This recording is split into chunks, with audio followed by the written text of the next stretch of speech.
Hello class. Welcome back. We will explain some more Chinese writing. This time, we're taking a deep dive into the origins of Chinese writing, including the fabled oracle bone, cursive, and modern script. So let's get to it.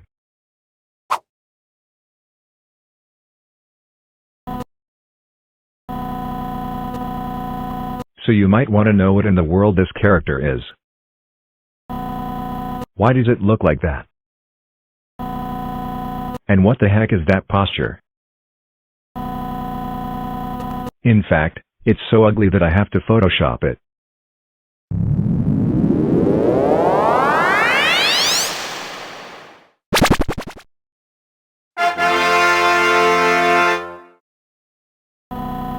See? Much better. Yes, I am so proud of my Photoshop. This is the best Photoshop of all time. I hope it will win a Guinness for Best Photoshop.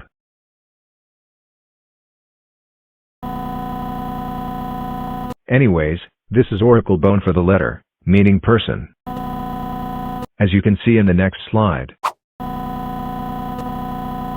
These shapes seem similar, and this is why there is no head, actually. The modern version of person in Chinese has the head, and the left slope of the character is actually the arm. And that tiny top part represents the head. This is what it looks like on top of each other. Did you have an "ah, that's why" moment? I hope so. But over time, this character had evolved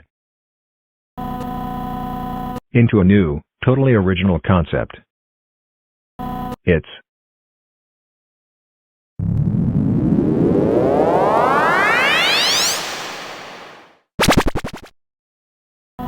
seriously? They couldn't have thought of anything else other to make the head bigger? I thought the Bronze Age would at least add something new to it.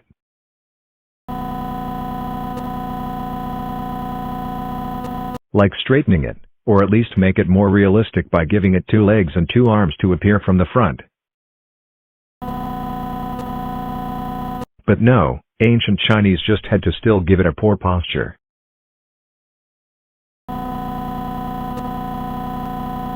Although, to all you Chinese or Japanese speakers out there, this may be a familiar shape. Drum roll please.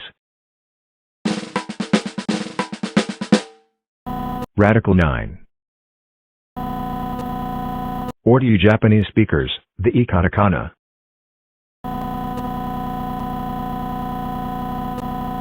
By putting an overlay, we can clearly see that this looks a lot like the bronze script of the character person.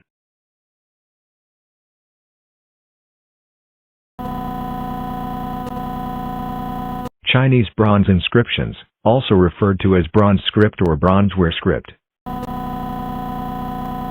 made Chinese comprise more ways of writing on ritual bronzes. They are a crucial form of writing that are mostly found on bronze things,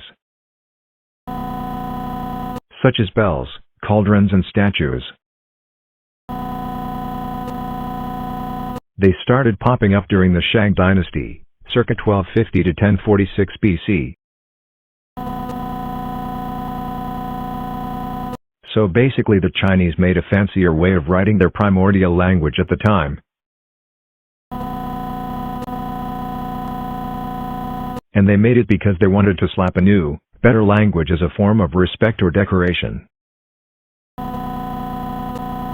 onto things made of bronze. Hence the name, bronze script. They also intended it as a textual time capsule, embedding history, law, and power into bronze. Okay, I'm done being a chatterbox. Here's a meme.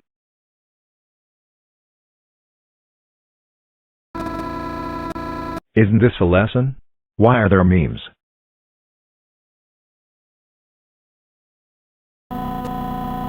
Because the audience might get bored. Plus, have you done your homework?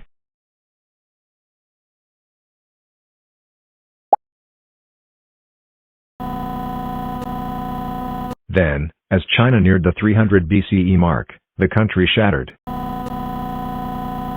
Qin, Chu, Qi, Zhao, Wei, Han, and Yan had broken into war. Known as the Seven Warring States, all of these areas fought for supremacy under the late Eastern Zhou dynasty. The seven states are as follows. The state of Qin, guarding the west. The state of Han, taking the central. The state of Zhao, with its neighbor, Yan. The state of Wei, also occupying the central. The state of Chu, gobbling up the entire south.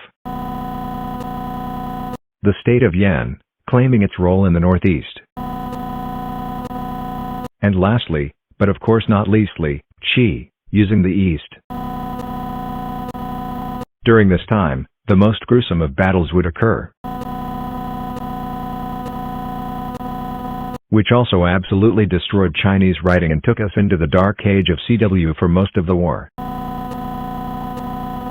Eventually, they were all unified into one peaceful China country. At least, they wished. Qin engulfed everything in one. Thus, the first imperial dynasty had been created, the Qin dynasty. With it, a new type of Chinese writing emerged, seal script. This caused a smaller great simplification throughout China. Well, it wasn't much of a simplification per se, it was more of a great editing. Yeah, this is more accurate. The great editing of seals in China. And seals were harmed in the making of seal script. Sorry to you seal lovers. I support seals too. Those people are insane. A moment for the seals we have lost.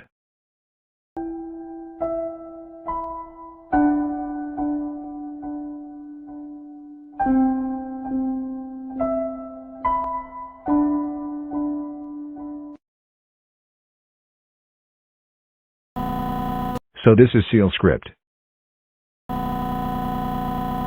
Seal script was the beginning of Alzheimer's disease. The characters were being evolved, as some people wrote variations of standard bronze script writing form. And then during the Qin dynasty, China's first emperor, Qin Shi Huang, had standardized the new evolved script. So we went from this weird spoon person but now references katakana. And all of that was thrown out the window with this new, pi lookalike thing.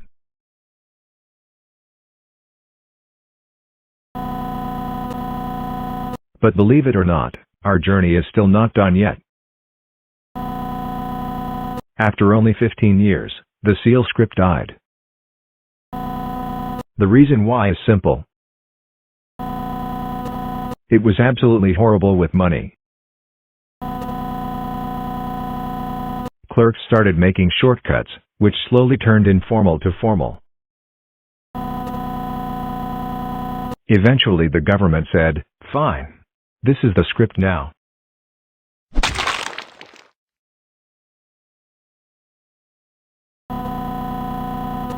And they evolved from seal script to clerical script. This is when Chinese started to become recognizable to you modern humans now. Remind you of anything? That's right. This is person. It's very similar now, as clerical script is actually modern simplified/traditional Chinese. Clerical script was invented because seal script was just too hard to write, so they found shortcuts, which, in turn, evolved into the Chinese we know today. So here's the timeline.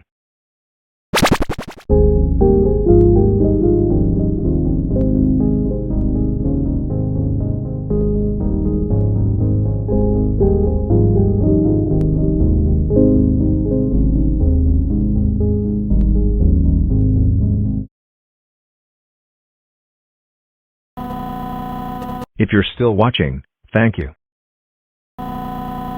We'll cover some stuff here, too.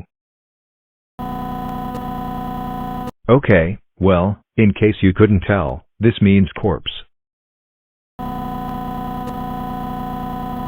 The top part that looks like an upside-down frying pan is supposed to be a dead guy.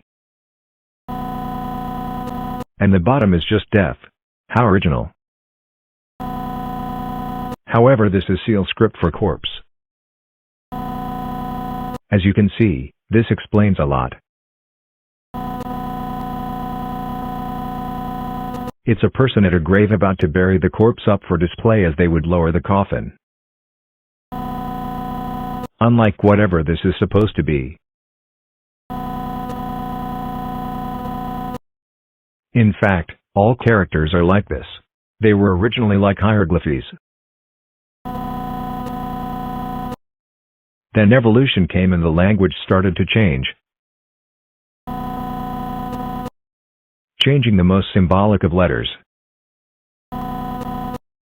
into this weird thing.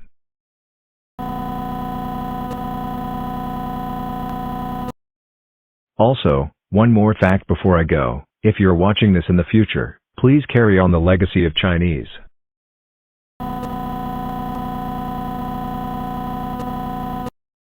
It's the last surviving hieroglyph language, so if we forget it, we'd be leaving an entire form of language behind.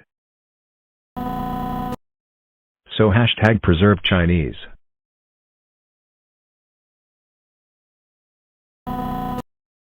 Keyboard smash. Zgoryaji skrajui zelfzi 7I48 or 9 KR.DLFVJSKHBDXMR